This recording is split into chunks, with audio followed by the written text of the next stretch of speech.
তুমি যদি 2024 সালের মধ্যে নিজেকে একজন সিরিয়াস ওয়েব ডেভেলপার হিসেবে একটা জব বা ইন্টার্ন পর্যন্ত নিয়ে যেতে চাও, তাইলে তোমার মধ্যে 6টা স্কিল মাস্ট থাকতে হবে।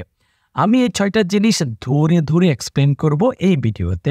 তবে এই 6টা জিনিস তুমি যদি নিজে নিজে গেইন করতে পারো অবশ্যই ভালো। আর তুমি যদি কোনো একটা গাইডেড এনভায়রনমেন্টে ধরে ধরে ধাপে ধাপে তোমাকে এই 6টা স্কিলস গেইন করতে হেল্প করে তোমাকে সিরিয়াসলি জব বা ইন্টার্ন পর্যন্ত নিয়ে যেতে হেল্প করবে এমন কোনো একটা প্ল্যাটফর্মে যেতে চাও, তাইলে ডিসেম্বরের 24-এর মধ্যে ঝাঁপিয়ে পড়ো প্রোগ্রামিং হিরোর ওয়েব ডেভেলপমেন্ট কোর্সে। তো এই 6টা স্কিলের মধ্যে নাম্বার 1 যে স্কিলটা আছে সেটা হচ্ছে ফান্ডামেন্টাল নলেজ। তার মানে তুমি HTML এ কাজ করো, CSS এ কাজ করো, তোমার কিন্তু ফান্ডামেন্টাল নলেজটা থাকতে হবে। ফান্ডামেন্টাল বা কোর আন্ডারস্ট্যান্ডিংটা তোমার থাকতে হবে। কেন CSS এর বক্স মডেলটা ইউজ করা হচ্ছে, কোন CSS কেন কখন কোনটাকে ওভাররাইড করে ফেলবে, ফ্লেক্স বা গ্রিডের ফান্ডামেন্টাল ডিফারেন্সটা কি, রেসপন্সিভনেস কেন কখন কিভাবে কাজ করে, কিভাবে আমি ব্রেক পয়েন্টগুলো ডিফাইন করব, কিভাবে আমি এগুলোকে চেঞ্জ করব, সেই জিনিসগুলো তুমি যদি ফিল না করতে পারো তাইলে CSS-কে প্র্যাকটিক্যালি তুমি অ্যাপ্লাই করতে পারবা না। আর CSS ভালোভাবে না বুঝলে তুমি টেলউইন্ড বা বুস্টআপ সেই জায়গায় গিয়েও কিন্তু সুবিধা করতে পারবা না। আবার যখন তুমি টেলউইন্ডে যাবা সেটাও কিন্তু ফান্ডামেন্টালস জিনিসগুলো তোমাকে বুঝতে হবে। কেন ওরা টেলউইন্ডকে ওইভাবে ডিজাইন করছে, কিভাবে ডিফাইন করছে, ওদের আন্ডারনিতে কি চলতেছে এবং বিহাইন্ড দ্য সিনে কিভাবে কাজ করে, বা তুমিও যদি কাস্টমাইজ করতে চাও কিভাবে করবা সেটা যদি তুমি না বোঝো তাহলে ভালোভাবে একজন ভালো ওয়েব ডেভেলপার কিন্তু তুমি হইতে পারবা না। একদম সেম প্রসেসে তুমি যখন জাভাস্ক্রিপ্টে যাবা, চোখ বন্ধ করে তুমি ভেরিয়েবল বা অ্যারে বা ফাংশন ডিক্লেয়ার করতে পারলে কিন্তু তুমি ডেভেলপার হয়ে যাবা না। বরং ভেরিয়েবলটা কিভাবে কাজ করে, জাভাস্ক্রিপ্টটাই কোত্থেকে আসছে, অ্যারে কখন হবে, কিভাবে কাজ করে, বিহাইন্ড দ্য সিনে ফাংশন কিভাবে এক্সিকিউট হয়, এক্সিকিউশন কনটেক্সটটা কিভাবে ডিফাইন করা হয়, কিভাবে তোমার হয়তো ক্লোজার তৈরি করে, কিভাবে লেক্সিক্যাল স্কোপটা কাজ করে, কিভাবে ইনহেরিটেন্স স্পেশালভাবে জাভাস্ক্রিপ্টে কাজ করে, ইভেন বাবলটা কিভাবে কাজ করে, ক্লোজার কখন হয়, বা ইভেন লুপটা কি। তো সেই জিনিসগুলো তুমি যদি বুঝতে না পারো তাইলে কিন্তু তুমি জাভাস্ক্রিপ্টটাকে প্রপারলি ইউটিলাইজ করতে পারবা না এবং লং টার্মে ভালোভাবে একজন ভালো ডেভেলপার হইতে পারবা না। এক্স্যাক্ট সেম প্রসেসটা তোমাকে অ্যাপ্লাই করতে হবে রিঅ্যাক্টের ক্ষেত্রে।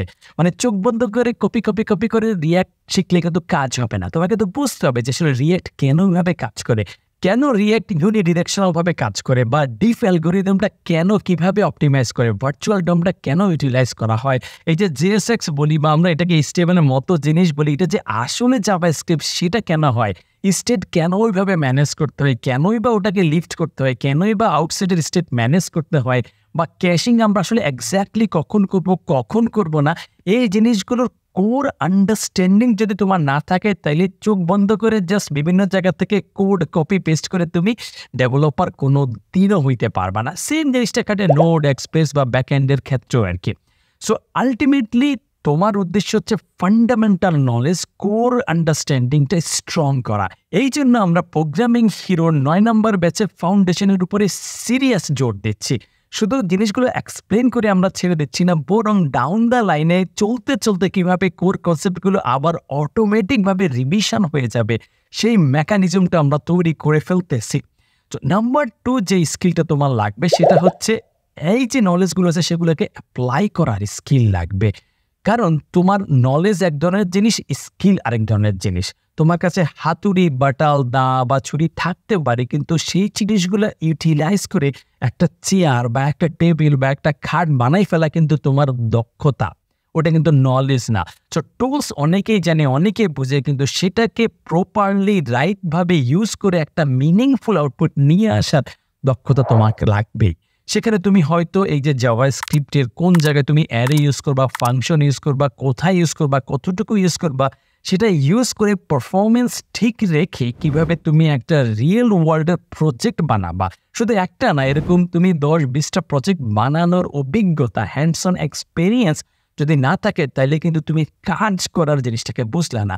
তোমার কাছে জাভাস্ক্রিপ্টের কোন নলেজ আছে কিন্তু সেটাকে তুমি অ্যাপ্লাই করতে না পারলে নলেজে থাকবে, পুঁথিগত বিদ্যার মতো থাকবে, সেটা কোনো কাজে আসবে না। কাজে আসতে গেলে তোমাকে প্রজেক্টে অ্যাপ্লাই করতে হবে। এই জন্য প্রোগ্রামিং হিরোর কোর্সে আমরা ধরে নলেজগুলো, প্রত্যেকটা নলেজের পরপর তোমার একাধিক প্রজেক্ট থাকে। আমরা দেখাই দিই, তোমার প্র্যাকটিস প্রজেক্ট থাকে, তোমার অ্যাসাইনমেন্ট থাকে, এক্সট্রা চ্যালেঞ্জ থাকে, সেগুলোকে অ্যাপ্লাই করে তুমি তোমার নলেজটাকে স্কিলে কনভার্ট করতে পারবা। নাম্বার 3 হচ্ছে তোমার প্রোফাইল বা পোর্টফোলিওটা ডেভেলপ করতে হবে। সো প্রোফাইল বা পোর্টফোলিও ডেভেলপ করতে গেলে তোমাকে ফার্স্ট যে জিনিসটা রাখতে হবে সেটা হচ্ছে তুমি যে প্রজেক্টগুলো করবা সেগুলো রিয়েল ওয়ার্ল্ডের মিনিংফুল প্রজেক্ট হইতে হবে। তুমি কোনো ইউটিউব দেখে দেখে হয়তো কোনো একটা ফেসবুকে ক্লোন বানাই ফেললা, টুইটারে ক্লোন বানাই ফেললা, বা এটা সেটা ক্লোন বানাই ফেললা, এগুলো কিন্তু প্রেজেন্টেবল প্রজেক্ট হইল না। তোমার নিজের মতো তোমার এবিলিটি বা তোমার থিঙ্কিংটাকে এক্সপ্রেস করার মতো জিনিস হইল না। সেগুলো নিয়ে তুমি যদি কাজ করো তাহলে কিন্তু সেটা দিয়ে তোমাকে কোনো এমপ্লয়ার কনসিডার করবে না। তোমাকে করতে হবে রিয়েলিস্টিক মিনিংফুল প্রজেক্ট, এবং সেগুলো করার পাশাপাশি ওই জিনিসগুলোকে কিন্তু প্রেজেন্টও করতে হবে। সেটা তোমার গিটহাবে প্রপারলি প্রেজেন্ট করতে হবে, তোমার রেজুমিতে প্রপারলি প্রেজেন্ট করতে হবে, তোমার পোর্টফোলিওতে প্রেজেন্ট করতে হবে। এমনকি ওই জিনিসগুলো ইন্টারভিউতে গিয়ে এক্সপ্রেস করার এবিলিটিটাও কিন্তু তোমার থাকতে হবে। তুমি হয়তো চমৎকার প্রজেক্ট করছো কিন্তু গিটহাবে ঠিকমতো করে অর্গানাইজ করলে না, সেই প্রজেক্টটা হয়তো তোলার মধ্যে চিপার মধ্যে লুকায় বসে আছে, কাজ কিন্তু হবে না। বা রেজুমিতে ঠিকমতো করে এক্সপ্রেস করলে না তুমি নিজের মতো কি করছো, নিজে কোন জিনিসটা অ্যাড করছো সেটা যদি ফুটেই না তুলতে পারো, রেজুমি দেখে কষ্ট করে তোমাকে রিজেক্ট করে দেবে। সো স্কিলস অনেক বেশি ইম্পর্ট্যান্ট, সেই স্কিলসকে রিপ্রেজেন্ট করা বা সফট স্কিলেরও কিন্তু অনেক ইম্পর্ট্যান্স আছে। নাম্বার 4 যে জিনিসটা সেটা হচ্ছে তোমাকে সোর্স কন্ট্রোল বা প্রজেক্ট ম্যানেজমেন্টের যে অংশটা সেটা বুঝতে হবে। কোড কীভাবে তুমি অর্গানাইজ করবা, বেস্ট প্র্যাকটিসটা কী, ফিচার কীভাবে তৈরি করা হয়, রিকোয়ারমেন্টসগুলো তুমি কীভাবে বুঝতে পারবা, সেই সম্পর্কে তোমার একটু রিয়েলিস্টিক ধারণা থাকতে হবে। কারণ তুমি হয়তো কোনো একটা ভিডিওতে কেউ একজন দেখাই দিচ্ছে আর তুমি চোখ বন্ধ করে ফলো করে কাজ করে গেছো, তাইলে কিন্তু হবে না। সেই জন্য আমরা কিন্তু আমাদের কোর্সের ভিতরে একটা ভেরিয়েশন অনেক আগে নিয়ে আসছি, সেটা হচ্ছে রিকোয়ারমেন্টসগুলো আমরা লিখিত আকারে দেই। কারণ রিয়েল ওয়ার্ল্ডের প্রজেক্ট করার সময় কি হয়, জিরা বা কোনো একটা সফটওয়্যারের মধ্যে রিকোয়ারমেন্টসগুলো ফিচার ওয়াইজ ভাগ করা থাকে। তো আমরাও সেই হিসাবে তোমাদের রিকোয়ারমেন্টসগুলো অর্গানাইজ করে দেই যাতে তোমাদের রিয়েল ওয়ার্ল্ডের একটা ফ্লেভার তোমার কাছে চলে আসে। ফোল্ডার স্ট্রাকচারটা বিভিন্নভাবে আমরা দেখানোর চেষ্টা করি, কারণ প্রজেক্ট ওয়াইজ তুমি সেটাকে অর্গানাইজ করতে পারো। এর পাশাপাশি কোড রিভিউ বা অ্যাডভান্স গিটহাবের জিনিসগুলো আমরা ইন্ট্রোডিউস করতেছি যাতে তোমরা রিয়েল ওয়ার্ল্ডের ফ্লেভারটা আগেই পেয়ে যেতে পারো। নাম্বার 5 হচ্ছে সেলফ লার্নিং এবিলিটি। তুমি এখন এমন একটা দুনিয়াতে বসবাস করতেছো যে জিনিসগুলো আসলে চেঞ্জ হতে থাকে, অথবা কোনোভাবেই এটা পসিবল না যে সারা দুনিয়ার বিভিন্ন কোম্পানি যত জিনিসে কাজ করতেছে সব জিনিস আগে থেকে শিখে আসা পসিবল না। সেই জন্য আমরা তোমাকে যে জিনিসটা শেখানোর চেষ্টা করি সেটা হচ্ছে তুমি আমাদের প্রসেস থেকে তো শিখবা, তার পাশাপাশি নিজে ফিগার আউট করতে পারবা, সেই এবিলিটিটাও শেখানো হয়। এই জন্য একদম শুরু থেকে আমাদের অ্যাসাইনমেন্টগুলোতে 1-2টা টাস্ক থাকে যে আচ্ছা এই অংশটা তুমি নিজে ফিগার আউট করো, অথবা এই অংশটা তুমি নিজে ইমপ্লিমেন্ট করো, বা এই টাস্কটা তুমি নিজে করো। সেই এবিলিটিটা গেইন করার সিস্টেমটা আমাদের প্রসেসের মধ্যে আছে, এবং তোমার নিজের এই সাহসটা ঠেকায় পড়ে তৈরি হয়ে গেলে ফিউচারে তুমি যখন জব বা ইন্টার্ন করতে যাবা সেখানে হয়তো নতুন কোনো একটা ফ্রেমওয়ার্ক বা নতুন একটা লাইব্রেরি বা নতুন একটা ফিচার আসলে সেটা কিভাবে তুমি রিসার্চ করবা, সেটার সম্পর্কে নলেজ কিভাবে গেইন করবা, ডকুমেন্টেশন দেখে কেমনে অ্যাপ্লাই করবা, ওই জিনিসগুলো তোমাকে মাস্ট শিখতে হবে। এবং নাম্বার 6 যে জিনিসটা চলে আসে সেটা হচ্ছে প্রফেশনালিজম। কারণ তুমি যদি কোনো একটা জায়গায় ইন্টার্ন করতে চাও বা জব করতে চাও, তোমার কিন্তু প্রফেশনালিজম একটা ফ্যাক্টর হয়ে দাঁড়াবে। তার মানে তোমার টাইম সিনসিয়ারিটি, তোমার কমিটমেন্ট, টাস্ক ডেলিভারি, তোমার কমিউনিকেট করার এবিলিটি, সেই জিনিসগুলো কিন্তু তোমার লাগবে। তো আমাদের কোর্সের প্রসেস অংশ হিসাবে আমরা কিন্তু এই হার্ড স্কিলের পাশাপাশি কোর্সের লাস্টের দিকে গিয়ে এই প্রফেশনালিজমগুলো সম্পর্কে কিন্তু একটা ধারণা দেওয়ার চেষ্টা করি। সো এই 6টা জিনিস তুমি যদি নিজে করতে পারো অসাম।